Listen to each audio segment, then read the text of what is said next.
Hey guys, I'm Pastor Chelsea, and I'm going to talk to you really quick about mandated reporting. I'm a licensed mental health counselor here in the great state of Florida, and so let me give you a few things to go over so that you are informed. The first thing that's important to know is what constitutes a mandated report. If the student that is talking to you is sharing that they are in harm's way, meaning they are a danger to themselves or someone is causing harm to them, that is a mandated report. Now, what does that look like? That could be that the student is having suicidal thoughts. That could also be that they're being abused. We take these things very seriously because it could save a life. In the state of Florida, it is required by all helping persons to report if abuse or harm could happen to a minor. And if you didn't know, everybody is a mandated reporter, no matter what their title is. So let's talk about what that looks like. I'll give you an example. Say you're in a youth service on a Wednesday night, and during the altar time, a student reports to you that they want to kill themselves. What do you do? The first thing you want to find out is, do you have a plan? If you're asking the student and they have a plan in place, that's something to take note of. Second, how lethal is that plan? And what's the time frame look like? There's a big difference between a student sharing with you, hey, sometimes I think about ending my life, or I just don't want to be here anymore, compared to a student saying, I'm going to go home tonight, use the pills that are in my mom's cabinet, and end my life. None of my parents are home tonight. Now, every situation is different, so it's hard to give a specific timeline. So when in doubt, tell someone. So who do you tell? If you're serving on our kids team or nursery team, you're going to report that to myself, Pastor Chelsea, right away. If I'm not available for any reason, notify security, and our security team will touch base with one of our pastoral team members or one of our emergency response members. If you're in the youth room, your main point of contact, of course, is Pastor Clint. That's who you're going to report to. Again, if Pastor Clint is not available, please notify security team so that they can get a hold of one of our pastoral teams to make the decision. If we do decide to follow through with a mandated report because there is imminent crisis or danger, we will walk you through those steps.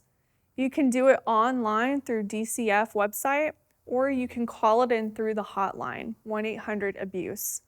Either way, we will do that process together. You're going to need some basic information to be able to file a report. So whatever the student has told you, if you can write it down quickly or record it, we will need that information for the report. Now, not every situation is going to be a mandated report. Some situations might be where we get parents involved or we help get that student connected to more resources. However, if you feel concerned, there's a reason, and we want to make sure we loop people in. Now, I know it can be scary to share information because you're worried that you might break the confidence of the student who has shared that information with you. When it comes to saving a life, we do have to get helping professionals involved. Pastor Clint does a really good job of communicating this, and this is the verbiage we will use. So anytime you feel a student is about to share something deeper with you, let them know, hey, if you tell me any information to where you might be in danger to yourself or someone hurting you, I do have to get extra help involved.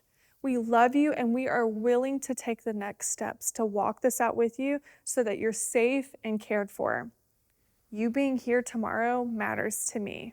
If a student is in imminent danger, meaning they plan to harm themselves, they have a plan, and they're going to execute that plan quickly, and if they are in a severe situation at home where they are not safe going home, you are not going to let that student leave your sight.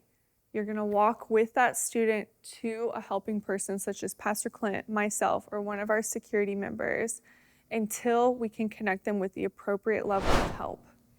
This is to keep the students safe and to help us avoid liability. In the state of Florida, there's very strict laws about taking care of minors. So if a student reports something to you concerning, please please report it to one of us and help us navigate with the student before that student exits the property. Lastly, what's most important is when a student shares information with you, don't freak out. Stay calm and help bring your peace to that student who's experiencing chaos. Remember, we are here to be a loving, supportive network for them. This might be their only opportunity to get the help that they need. Take a breath, listen patiently, and don't react in a way that would cause more fear. Instead, let them know that you are here to help them. If a student shares with you that they're hurting themselves, cutting, harming themselves in some way, it doesn't necessarily mean that they're suicidal. However, we do want to get them help. So please notify either myself or Pastor Clint or one of our pastoral team members so that we can connect that student with family and with helping services. Well, that covers the basics of our mandated report training. If you have more questions or need more information, feel free to reach out. Thank you for serving on this team. You just might be the person to save a life.